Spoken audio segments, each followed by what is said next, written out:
नमस्कार, मैं Vivek Kumar, instructor government ITI Aliganj Lucknow. आज मैं आप सभी को व्यवसाय ड्राफ्टमैन सिविल के द्वितीय वर्ष के पाठ्यक्रम में वर्णित topic public health and sanitation के आखिरी भाग के बारे में विस्तृत रूप से बताऊंगा, जिसमें हम चर्चा करेंगे वाटर ट्रीटमेंट तरीके के वाटर ट्रीटमेंट प्लांट के बारे में हम विस्तृत रूप से जानेंगे। आइए अब जान लेते हैं कि अब तक हमने क्या क्या पढ़ा है। हमने इंट्रोडक्शन किया है वाटर सप्लाई स्कीम से, पब्लिक हेल्थ एंड सैनिटेशन से, सूएज के बारे में जाना, उसके बाद हम लोगों ने पाइप के जॉइंट्स, प्लम्बिंग सिस्टम, मैनहोल के बारे में पढ़ा, पाइप अपर्टेनेंसेस के बारे में डिटेल से जाना और सेप्टिक टैंक पे विस्तृत चर्चा हम कर चुके हैं। अब इस भाग में हम जानेंगे कि वाटर ट्रीटमेंट प्लांट कैसे वर्क करता है, उसके अलग अलग यूनिट्स क्या हैं। वाटर ट्रीटमेंट प्लांट तक जाने से पहले हमें इस बात पे चर्चा कर लेनी चाहिए कि पानी के अंदर कौन कौन सी इम्प्योरिटीज़ होती हैं। देखिए, अशुद्धता को ही रिमूव करने के लिए, हटाने के लिए हमें ट्रीटमेंट यानी कि उपचार करना होता है पानी का। और अशुद्धता हमें क्यों हटानी पड़ती है? क्योंकि अगर वो पानी हम पीने के लिए इस्तेमाल कर रहे होंगे तो यह ज़रूरी है कि उसमें कोई भी हानिकारक तत्व या कोई जीव मौजूद न हो, कोई जीवाणु मौजूद न हो जो हमारे शरीर को नुकसान पहुंचा सके। इस पूरे इम्प्योरिटीज़ को हम मुख्यतः 3 भाग में बांट देते हैं। एक तो फिजिकल इम्प्योरिटी है। फिजिकल इम्प्योरिटी अमूमन हमें आँखों से दिख जाती है, हमें महसूस हो जाती है। अगर पानी में मिट्टी, बालू आदि मौजूद है तो वो हमें दिख जाएगा, हमें समझ में आ जाएगा कि इस पानी में कुछ इम्प्योरिटीज़ है, क्योंकि वो पानी आपको क्लियर नहीं दिख रहा होगा, साफ़ नहीं दिख रहा होगा, कुछ गंदा उसमें मतलब धुंधला दिख रहा होगा, तो हम उसको फिजिकल इम्प्योरिटी के कैटेगरी में रखते हैं। इसको रिमूव करने के लिए अमूमन सेडिमेंटेशन, फिल्ट्रेशन से काम हमारा बन जाता है। दूसरा है केमिकल इम्प्योरिटीज़। केमिकल इम्प्योरिटीज़ का मतलब क्या है? कुछ ऐसे घुलनशील केमिकल्स, कुछ ऐसे तत्व जो पानी में घुल जाएं, हमें नग्न आँखों से न दिखें, लेकिन वो हमारे शरीर के लिए, हमारे रोज़मर्रा के कामों के लिए वो पानी को इस्तेमाल करने योग्य न छोड़ें, तो इन्हें भी रिमूव करने की आवश्यकता हमें पड़ती है। केमिकल इम्प्योरिटीज़ ऑर्गेनिक या इनऑर्गेनिक हो सकते हैं। ऑर्गेनिक है तो ज़्यादा खतरनाक है, तो इनके रिमूवल के लिए हमें कुछ आगे भी फर्दर ट्रीटमेंट करने पड़ेंगे। आखिरी है बैक्टीरियोलॉजिकल इम्प्योरिटीज़, यानी कुछ ऐसे जीवाणु जो पानी के अंदर मौजूद हैं, वो पानी की क्वालिटी को ख़राब कर रहे हैं। भले ही पानी देखने में साफ़ लग रहा हो, लेकिन वो आपको इस्तेमाल करने, पीने योग्य नहीं होगा, क्योंकि अगर आप उसको पिएंगे तो वो सारे जो जीवाणु हैं वो शरीर के अंदर चले जाएंगे और अलग अलग बीमारियां फैलाएंगे। जब एक पेंडेमिक होता है, जब कोई ऐसी संक्रामक बीमारी होती है जिसमें पानी ही कारक होता है, तो ऐसे समय पे बैक्टीरियोलॉजिकल इम्प्योरिटी को दूर करना पानी से बहुत ही आवश्यक हो जाता है। हालांकि आगे हम बहुत सारे तरीके पढ़ेंगे जो आप बैक्टीरियोलॉजिकल इम्प्योरिटी को रिमूव करने के लिए बहुत आसानी से तरीका अपना सकते हैं अपने घरों में। वो आप ये कर सकते हैं कि पानी पीने वाला जो हो उसको बॉयल करिए, ठंडा करिए और ढक के रखिए। आगे हम इसके और भी तरीके पर चर्चा करेंगे जब ये मास डिस्ट्रीब्यूशन यानी बड़े पैमाने पर जब पानी की सप्लाई के लिए ट्रीटमेंट किया जाता है तो कौन कौन से तरीके इस्तेमाल किए जाते हैं, इस पर हम चर्चा करेंगे। देखिए, अगर मैं बात करूँ ट्रीटमेंट प्रोसेस की, कि पीने वाला जो पानी है उसको ट्रीटमेंट किस तरह, किन किन प्रक्रिया से किया जाता है, तो ये एक सीक्वेंस है, एक सीरीज़ है। देखिए, स्रोत से आपने पानी लिया, स्रोत क्या क्या हो सकता है? वो अंडरग्राउंड सोर्स हो सकता है या सरफेस सोर्स हो सकता है। अंडरग्राउंड सोर्स क्या है? ट्यूबवेल वगैरह है। और सरफेस सोर्स क्या है? आपका नदी है। तो अगर इन दोनों जगहों से ही आपने पानी लिया तो उसको ट्रीटमेंट की आवश्यकता पड़ेगी। देखिए, सबसे पहले हम उसको ले आते हैं, स्क्रीनिंग करते हैं। स्क्रीनिंग का मतलब क्या है? जिस ट्यूब से वो आता है, जिस पाइप नेटवर्क से पानी आता है स्रोत से, उसके एंड पे स्क्रीन्स हम लगा देते हैं। स्क्रीन का काम क्या होता है कि उसमें जो बड़े फ्लोटिंग मटेरियल्स हैं, मतलब कोई लकड़ी का टुकड़ा है या कुछ और भी चीज़ें ऐसी हैं जो उसमें तैर रही हैं, बह रही हैं, उनको हटाने का काम कौन करता है? किस तरीके से किया जाता है? स्क्रीनिंग से। तो अमूमन आप देखिए, आगे जैसे जैसे हम ट्रीटमेंट में बढ़ेंगे, जो गंदगी जिसे हम दूर करेंगे उसकी साइज़ छोटी होती जाएगी। उस तरीके से हम अलग अलग तरीक़ों का भी इस्तेमाल करते रहेंगे। सबसे पहले हम बड़ी चीज़ें, मसलन किसी पेड़ की डाली टूट के उसी में बह रही है, कोई पॉली बैग बह रहा है, या फिर कोई पेड़ की टहनियाँ पत्तियाँ उसमें बह रही हैं, उनको दूर करने के लिए हम स्क्रीनिंग का इस्तेमाल करते हैं। तो एक बारी जब हम पानी से बड़ी चीज़ों को दूर कर लिए हैं जो फ्लोट कर रही थी, तो हमें और बारीक मिट्टी के कण और धूल मिट्टी ये सब जो उसमें पानी में मिक्स है उसको दूर करना होगा। तो उसके लिए हम सेडिमेंटेशन विथ कोआगुलेशन इस्तेमाल करते हैं। सेडिमेंटेशन से छोटे पार्टिकल दूर हो जाते हैं, लेकिन जो बहुत सूक्ष्म पार्टिकल हैं वो कोआगुलेट कुछ यानी ऐसे केमिकल्स है जैसे एलम वगैरह है, जिसको इस्तेमाल करने से छोटे छोटे पार्टिकल एक दूसरे चिपक जाते हैं, फिर वो अपनी भार की वजह से उस टैंक में नीचे सेटल हो जाते हैं। आगे हम विस्तृत रूप से इसको पढ़ेंगे। और फिर फिल्ट्रेशन करते हैं। फिल्ट्रेशन प्रक्रिया में सबसे बारीक कण जो पानी के बीच में मौजूद हैं हमारे, उसको दूर करते हैं हम इस प्रक्रिया से। फिल्ट्रेशन से एक और फ़ायदा होता है कि यहाँ पे बैक्टीरियोलॉजिकल इम्प्यूरिटीज़ को भी हम दूर कर पाते हैं। यह एक सिविल इंजीनियरिंग का नायाब नमूना है जिस पे आगे हम लोग चर्चा करेंगे, जिसे रैपिड स्लो सैंड फिल्टर्स कहते हैं। अभी उस पर हम डिटेल चर्चा करेंगे। फिर कुछ केमिकल ट्रीटमेंट करते हैं। केमिकल ट्रीटमेंट में हम क्या क्या करते हैं, अगर पानी में हार्डनेस है, मसलन नमक की मात्रा ज़्यादा है, तो उसको दूर करते हैं। अगर कोई और तत्व ऐसा मौजूद है जो शरीर के लिए नुकसानदेह है, तो उसको भी हटाने का काम हम इस केमिकल ट्रीटमेंट में करते हैं। अंत में हम एरेशन करते हैं। एरेशन का मतलब क्या है, हम पानी में ऑक्सीजन को इंट्रोड्यूस करते हैं, जिससे कि कोई ऑर्गेनिक मैटर है तो ऑक्सीडाइज्ड हो जाता है, वो कम नुकसानदेह होता है। सॉफ्टनिंग, वही हार्डनेस को रिमूव करने का तरीका जो मैंने आपसे चर्चा किया। लास्ट में डिसइंफेक्शन करते हैं। डिसइंफेक्शन में हमारे पास पानी में से सारे धूल मिट्टी कण निकाल लिए गए हैं। अब पानी साफ़ तो दिख रहा है, लेकिन उसमें बैक्टीरियोलॉजिकल इम्प्यूरिटीज़ हो सकते हैं, उसमें ख़तरनाक जीवाणु मौजूद हो सकते हैं। तो उन्हें हटाने के लिए हमें कुछ उसमें डिसइंफेक्टेंट्स का इस्तेमाल करना पड़ता है। तो इसके बारे में हम डिटेल आगे चर्चा करेंगे, लेकिन यह क्रम आपको जान लेना है। इसी क्रम में वाटर ट्रीटमेंट किया जाता है। आइए सबसे पहले शुरुआत करते हैं सेडिमेंटेशन से। सेडिमेंटेशन में क्या होता है, जो भी पानी के बीच में, जैसे यहाँ पर इस चित्र के माध्यम से आप देखिए, यहाँ से इनलेट है, पानी यहाँ से आया और ये तो साइड व्यू है हमारे टैंक का। ये एक रेक्टेंगुलर टैंक होती है, इस तरह से टैंक है। अगर पानी यहाँ से आता है तो जब इससे आगे ये फ्लो करता है तो इसकी वेलोसिटी यानी कि जो आगे बढ़ने की गति है वो बेहद कम होती है, बहुत ज़्यादा स्लो होती है। तो देखिए यहाँ पर जो कण हुआ, कोई जिसके पास मास है, तो गुरुत्वाकर्षण की वजह से वो नीचे खींचता चला जाएगा। तो जैसे जैसे पानी आगे बढ़ेगा, ये देखिए इस पाथ पे यहाँ आकर के नीचे इकट्ठा होता चला जाएगा। और फिर इस स्लोप की वजह से देखिए आपको ये दिख रहा होगा इस चित्र में, ये जो नीचे इस जमा है, ये सारा का सारा क्या है, सिल्ट है, जो इस प्रक्रिया में, सेडिमेंटेशन प्रक्रिया में यहाँ नीचे जमा हो गया है।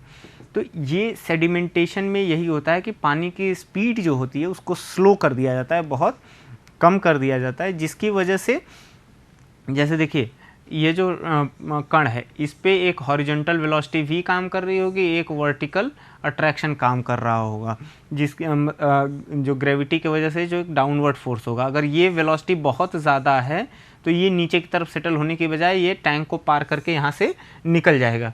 लेकिन अगर ये वेलोसिटी पानी की कम है, इसके आगे बढ़ने की जो गति है वो कम है, तो ये क्या करेगा, इस पाथ को अपनाएगा और एक समय आकर के यहाँ पर सेटल हो जाएगा, बैठ जाएगा।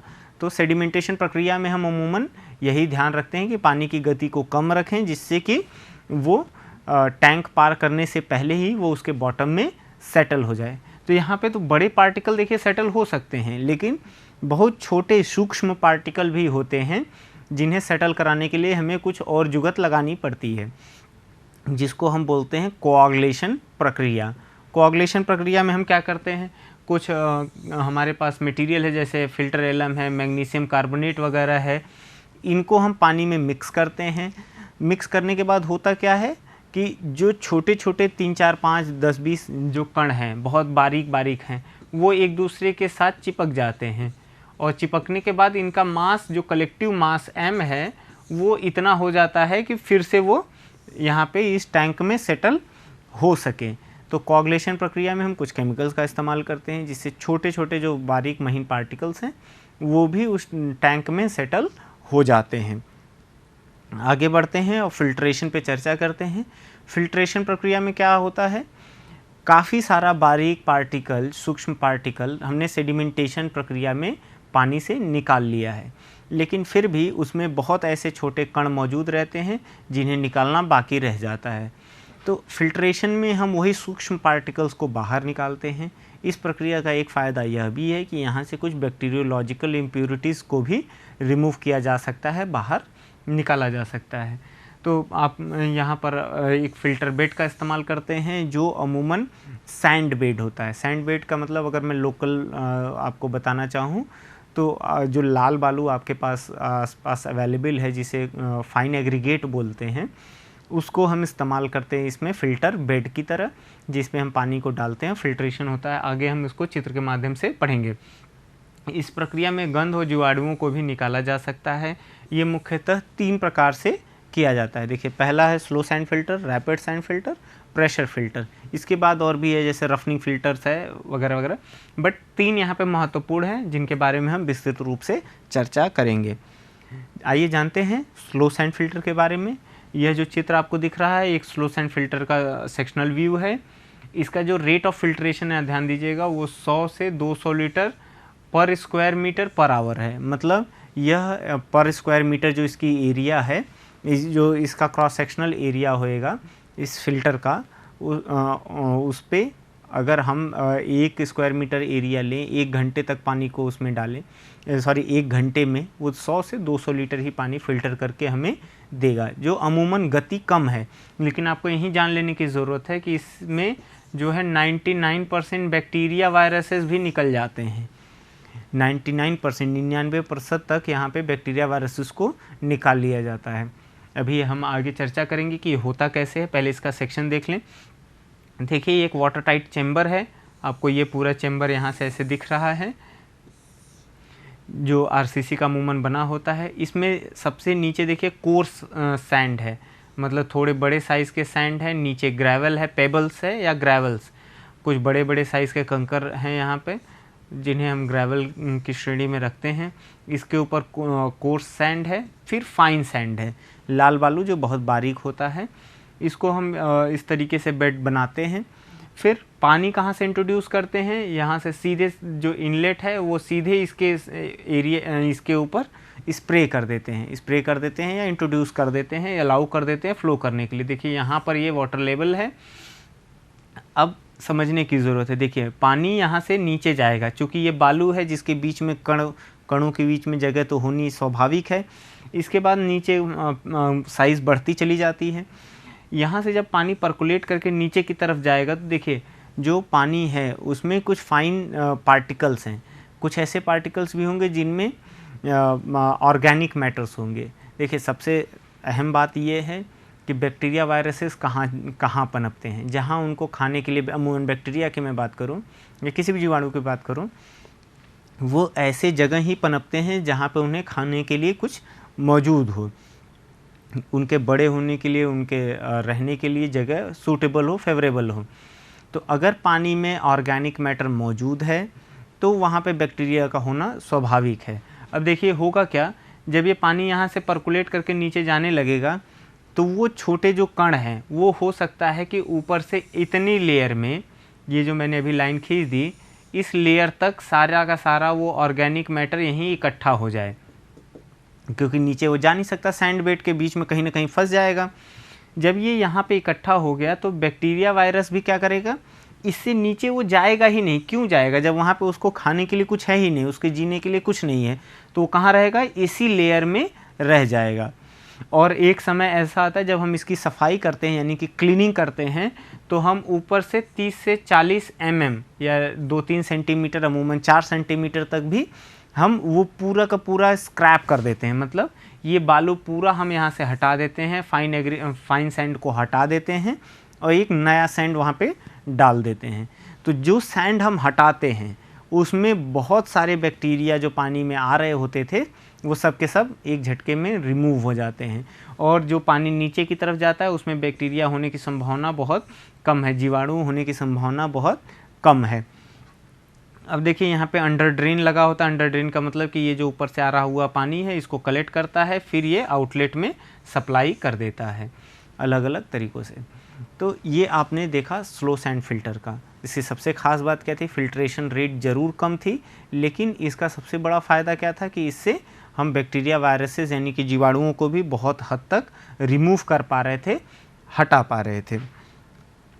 अब हम बात कर लेते हैं रैपिड सैंड फिल्टर की। Rapid sand filters, slow sand filters, देखिए दिक्कत ये थी कि वो उसका फिल्ट्रेशन रेट कम था।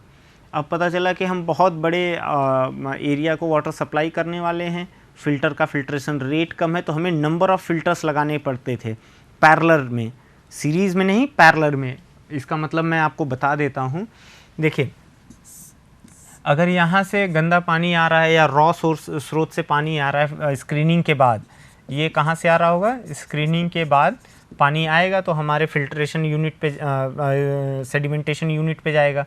तो इसको फिर हम डाइवर्ट करते थे कई सारे उसमें स्लो सैंड फिल्टर्स में, स्लो सैंड फिल्टर्स में। चूँकि इस स्लो सैंड फिल्टर्स का जो रेट है, फिल्ट्रेशन रेट, वो बहुत कम है, इसलिए हमें मल्टीपल स्लो सैंड फिल्टर्स लगाने पड़ते थे पैरेलल में। अब आप देख रहे हैं जो फाइनल आउटपुट है, मान लीजिए 100 लीटर इसका आउटपुट है, 100 लीटर पर स्क्वायर मीटर पर आवर है, इसी तरीके से 100 इसका है, 100 इसका है। तो अगर हमें 300 लीटर पर आवर चाहिए फिल्टर्ड वाटर, तो हमें 3 स्लो सैंड फिल्टर्स लगाने पड़ रहे थे। अगर और ज़्यादा हमें वाटर रिक्वायरमेंट है तो हमें और फिल्टर्स लगाने पड़ रहे थे, स्लो सैंड फिल्टर्स, या इसकी जो एरिया है उसको बढ़ानी पड़ रही थी। तो एक दिक्कत थी इसकी। बढ़िया बात ये था कि ये बहुत एफिशिएंसी इसकी बहुत अच्छी है, ये बैक्टीरियोलॉजिकल इम्प्योरिटीज़ को बहुत इजीली रिमूव कर लेता है, लेकिन नंबर्स हमें ज़्यादा चाहिए होते थे, एरिया रिक्वायर्ड होती थी ज़्यादा, मतलब ज़मीन हमें ज़्यादा चाहिए होती थी, मेंटेनेंस में खर्चा ज़्यादा जाता था।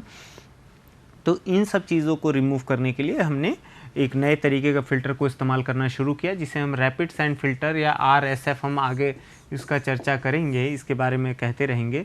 देखिए, रेट ऑफ फिल्ट्रेशन इसका 3000 से 6000 लीटर पर स्क्वायर मीटर पर आवर है। पिछला क्या था? 100 से 200 था, मतलब कई गुना ज़्यादा है ये। तो इसका फिल्ट्रेशन रेट तो बढ़िया है, बट एक चीज़ इसकी खामी क्या है कि एफिशिएंसी अगर आपको बहुत अच्छी चाहिए इस फिल्टर की, तो आपको सीरीज़ में नहीं, पैरेलल में नहीं, यहाँ पे सीरीज़ में कम से कम 2 फिल्टर लगाने पड़ रहे हैं, लगाने की आवश्यकता है। सीरीज़ का मतलब क्या है? यहाँ से रॉ वाटर आया, एक रैपिड सैंड फिल्टर यहाँ लगा हुआ है, और फिर यह जो पहले रैपिड सैंड फिल्टर से पानी आया, इसको फिर से एक रैपिड सैंड फिल्टर पे डाला, फिर आगे हम डिसइंफेक्शन के लिए ले गए। तो यहाँ पर आपको समझने की ज़रूरत है कि रैपिड सैंड फिल्टर्स मिनिमम 2 लगाने की ज़रूरत होती है, जहाँ पे आपको फिल्टर्ड वाटर जो है उसकी क्वालिटी अच्छी चाहिए। तो अब देखिए इसमें प्रक्रिया कैसे चलती है, ये तेज़ काम क्यों करता है। इसमें जो सैंड बेड है, उसमें जो सैंड हम इस्तेमाल करते हैं वो पिछले वाले के कंपैरिजन में बड़ी सैंड को इस्तेमाल हम करते हैं। यहाँ पे देखिए ग्रेवल हम इस्तेमाल कर रहे हैं, काफ़ी बड़ा ग्रेवल, और सैंड जो इस्तेमाल कर रहे हैं उसकी भी साइज़ ज़्यादा है स्लो सैंड फिल्टर से। तो जब सैंड की साइज़ बड़ी होगी तो तेज़ी से पानी नीचे की तरफ परकुलेट करके जाएगा।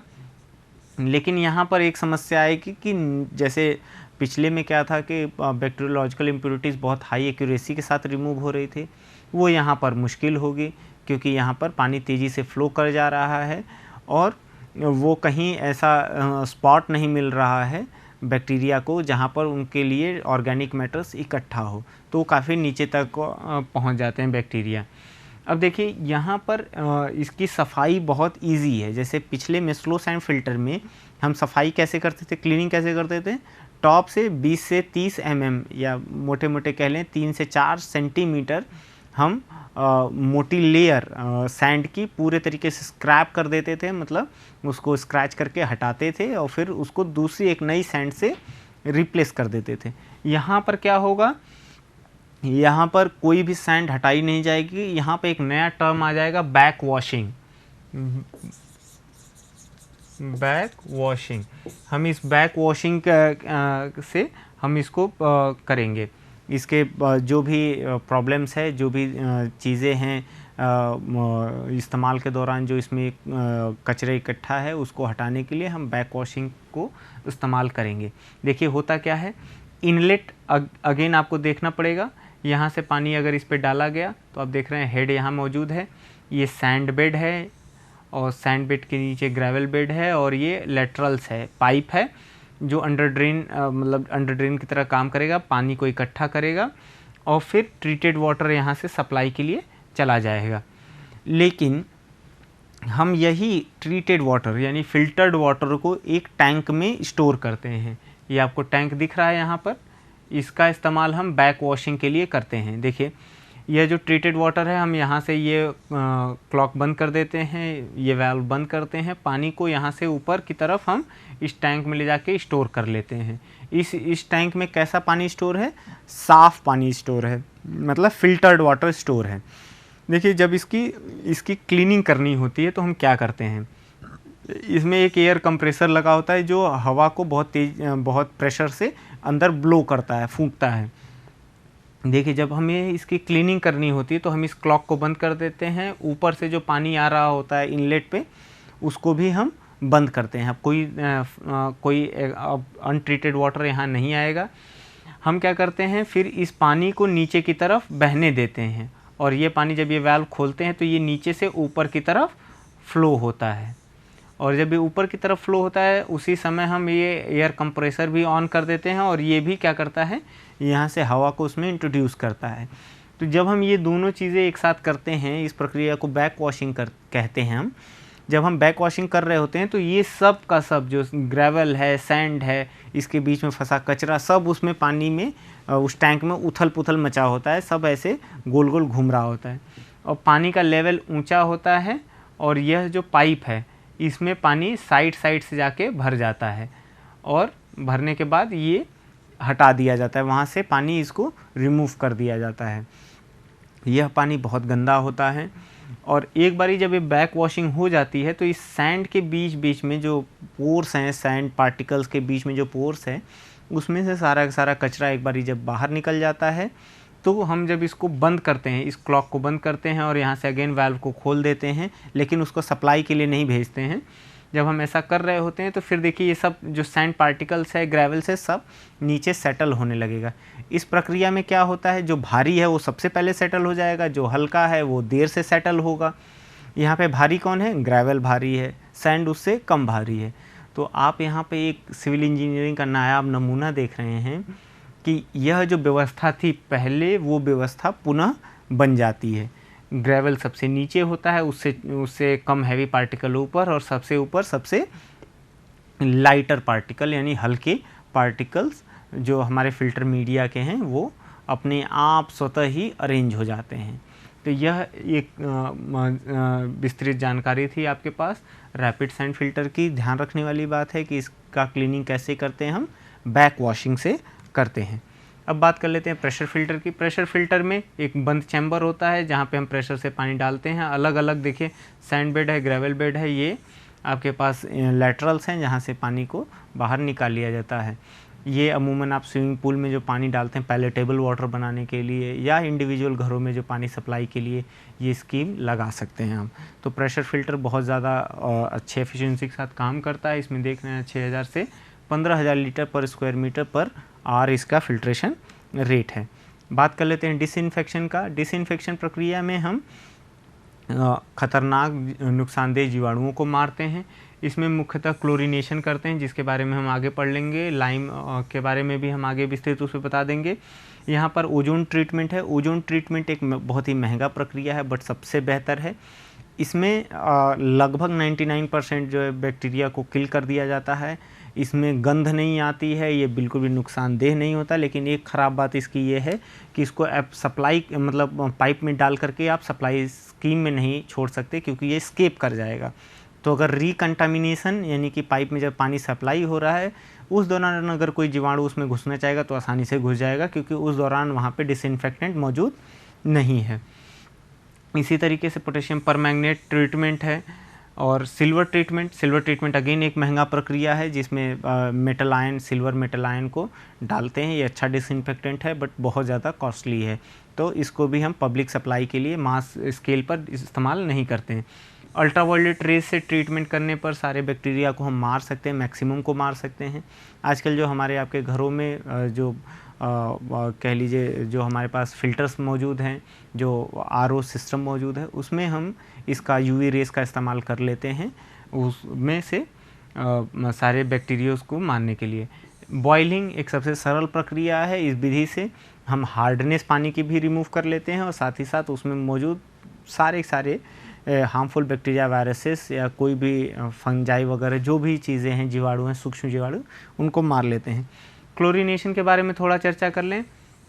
इस प्रक्रिया में क्लोरामाइन या क्लोरीन या क्लोरीन कंपाउंड को हम इस्तेमाल करते हैं वाटर को डिसइंफेक्ट करने के लिए। यह एक सस्ता और सबसे भरोसेमंद तरीका है। इसके बारे में ख़ास बात यह है कि कुछ रेजिडुअल क्लोरीन के साथ, यानी कुछ एक्स्ट्रा क्लोरीन मिला करके पानी में हम उसको सप्लाई कर देते हैं। जब वो पानी सप्लाई स्कीम में, सप्लाई नेटवर्क में जब पानी मूव कर रहा होता है अपने गंतव्य तक, यानी कि हमारे आपके घरों तक आ रहा होता है, उस दौरान भी उसमें कुछ अमाउंट क्लोरीन की, रेजिडुअल क्लोरीन की मौजूद रहती है। जो रास्ते में अगर कहीं पानी के सप्लाई नेटवर्क में अगर कहीं लीकेज है, कोई कंटामिनेशन होने की संभावना है जहाँ बैक्टीरिया, वायरसेस पनप सकते हैं, तो वो उनके रिकंटामिनेशन को रोकता है और हमारे घरों तक पानी सुरक्षित पहुंचता है। तो सबसे ख़ास बात यह है कि रेजिडुअल क्लोरीन के साथ हम इसको सप्लाई कर देते हैं। इसका इस्तेमाल हम ब्लीचिंग पाउडर के रूप में करते हैं, या क्लोरामाइन, क्लोरीन डाइऑक्साइड या फ्री क्लोरीन गैस को भी पानी में इंट्रोड्यूस करके हम उसका ट्रीटमेंट करते हैं। लिक्विड क्लोरीन को भी कई बार हम डिसइंफेक्टेंट के तौर पर इस्तेमाल करते हैं। एक्सेस लाइम की बात करूं तो इस प्रक्रिया में लाइम का इस्तेमाल करते हैं। ये पहले नाम से ही स्वतः सिद्ध है।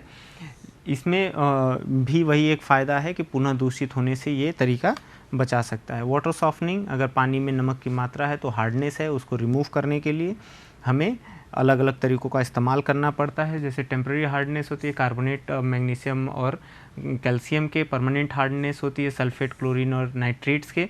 इसे लाइम सोडा, जियोलाइट और डिमिनरलाइजेशन की प्रक्रिया से रिमूव किया जा सकता है। इस पूरे पाठ में हमने पढ़ा कि वाटर सप्लाई स्कीम कैसे इस्तेमाल होती है, उसके अलग अलग अंग कौन कौन से हैं।